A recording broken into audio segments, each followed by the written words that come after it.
Hi guys! Welcome to mga mini vlog ni Ira. For today's video nga pala guys, sasamahan nyo pala kami pumuntang Pinlac. Tara, samahan nyo kami. For today's video nga pala guys, samahan nyo nga pala kami maglalakad sa Pinlac.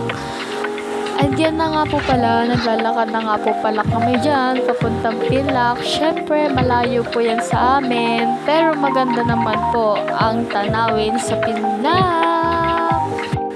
And for today's video nga pala guys, kasama ko pala ang mga tita ko para pumuntang Pinlac. And so, yan nga po pala, yung panahon nga pala po dyan is makulimlim. Pero naisipan po ng mga tita ko na magpasyal-pasyal po sa Pinlac. And yan na nga po pala, naglalakad na nga po pala kami dyan.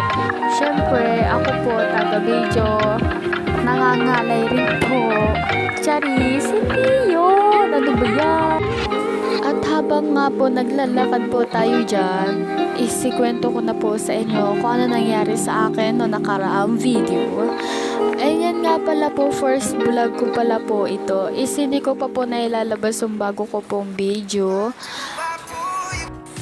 First vlog ko nga pala po ito, kaya hindi ko pa po na-edit yung isa kong vlog. Kwento ko nga pala sa inyo kung ano nangyari sa akin no nakaraang video. Tara! At sa araw na ngayon nga pala guys, nung nakaraang video ko nga pala is pumunta kaming Heden. So, yun nga po pala yung aming pinakauna-unahang pinuntang resort bago ang Pinlac. Second po pala itong pinupuntahan naming Pinlac. At nung una nga pala po kami pumuntang Heden, syempre po, malayo rin po ang lakarin, pero kung may sasakyan naman po kayo, mas madali po kayo makakapunta sa Heden. Pero, awareness lang po guys, yung papuntang Heden po is napakalayo po nun. Para siyang sa Duyan. Kung makikita nyo po dito sa may papuntang KM12 Infanta Quezon, Magsaysay, is matirik po. Dun sa Hidden Paradise is parang gano'n na rin po, matirik ang daan. Pero kung may sasakyan naman po kayong motor, ay makakaakyat po kayo din. Pero kung kayo maglalakad, is napakatagal nyo pong malalakad yun kasi malayo. At awareness lang po, kung gagamit po kayo ng sasakyan doon na kunwari van, kotse, ay mag-ingat po kayo kasi baka po kayo madisgrasya o kaya hindi nyo pa alam yung dadaanan nyo, ganun. Awareness lang po sa mga pupuntang Heden at iyon lang po. At ituloy na nga pala po natin yung kinikwento ko sa inyo kung ano nangyari sa akin nung ako'y pumuntang Heden. So, nung pumunta po kaming Heden is napakaganda po doon. Maganda rin po ang tanawin and may picturean po at napakadami niyang cottage. At isa pa doon, madami rin siyang swimming pool kagaya din po ng Pinlac. Para lang po silang same pero mas maganda is mas maganda po yung Heden kasi sulit talaga doon sa Heden. O kaya pumunta na rin kayo sa Pinlac kasi maganda din naman yung Pinlac kasi pagpunta nyong Pinlac is may makikita rin kayong isang swimming pool. Ayun po ang tinatawag nilang Lola's Resort. Kaya kung pupunta na po kayo dito sa Infanta Quezon, Magsaysay, ay maganda po ditong magpasyal kasi napakadami po ditong mga resort na mapupuntahan nyo po at napakaganda rin pong mga resort at napakadami po ditong resort na inyong mapupuntahan. So ituloy na nga po pala natin yung kinikwento ko sa inyo nung ako'y pumuntang Heden.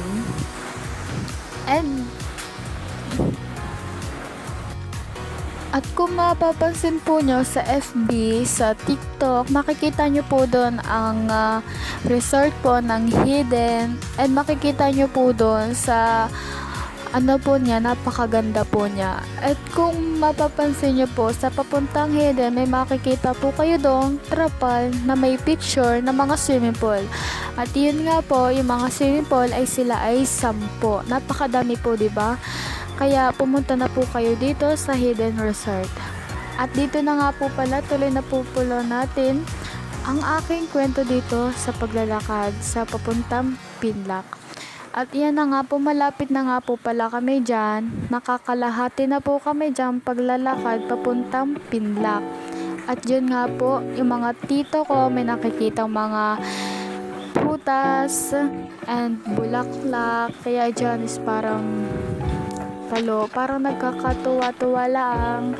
Nagkakatuwa lang na magpipinsan. Ay, hindi pala nila ako pinsan. Hala, ano daw? So, bale, isa ko nga pala ang pamangkin nila. Andiyan na nga po pala, nakuha na nga po pala dyan yung pinsan ko ng sampinit. Ha? Ano daw? Hindi nga ni pinsan. So, namali lang pala ako, pamangkin pala. Yung tita ko nga pala dyan, nanguha ng sampinit. And yun na nga, napakasarap na sampinit, napakasarap. And matamis din siya. At yan na nga po pala, papunta na nga po pala kami Pinlac, kaya kung makikita nyo po, napakaganda ng tanawin kahit makulimlim. Yan nga po pala, dyan po ay naambon-ambon pa. Ayan po, kung makikita nyo, napakalawak ng tanawin, napakaganda. Mas maganda po talaga kung doon na po talaga sa may tulay. Mas maganda po sa tulay. At yan po, makapapansin ninyo, may resort din nga pala po pala dito, papuntang Pinlac. Ayan po, kung makikita nyo yung litrato ng papunta doon po sa may dulo. Pero di na po kami tumuloy dyan. At yan na nga po pala, naputikan pa pala po ako dyan. At yan po yung mga tita ko, kung makikita nyo po, nag-aagawan pa sa sampinit sa sobrang sarap. Ay, ano daw? At yan nga po, zinom ko po pa pala para makita nyo kung gaano nila kagusto yung sampinit. Diyos ko. At yan na nga po pala, kung makikita nyo po yung kulay green na may bahay po. Yan po yung kalapit na yung tindahan pong malaki. And yan nga po pala, yung Pinlac is yung pagbaba po niyan is yan na po yung mismong swimming pool na makikita nyo. Ay, napakaganda rin po dito magpicture sa tulay. Yan, napakaganda po dyan. At yung tita ko nga pala dyan, hindi na agad makapaghintay na magpicture. Diyos ko, makikimalaglag ate ko. Hala. Dyan nga po, sulit po ang tanawin. Kahit po napakahaba po ng nilakad namin, pero sulit naman ang tanawin dito.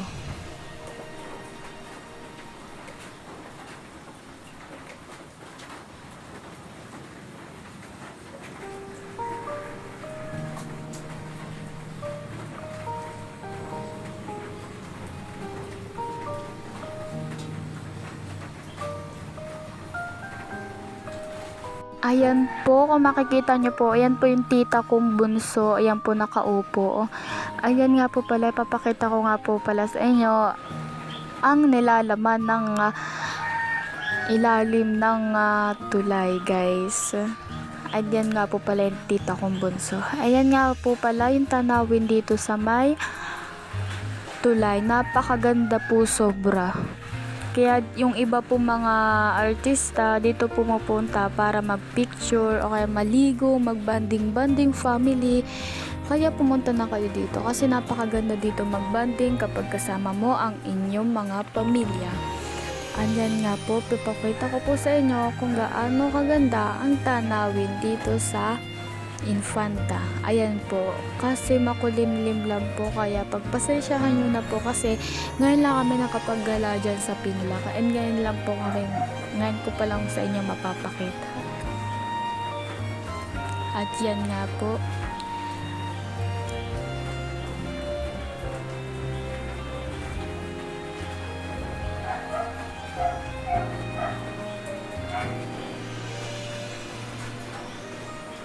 at yan nga po for today's video. Bye!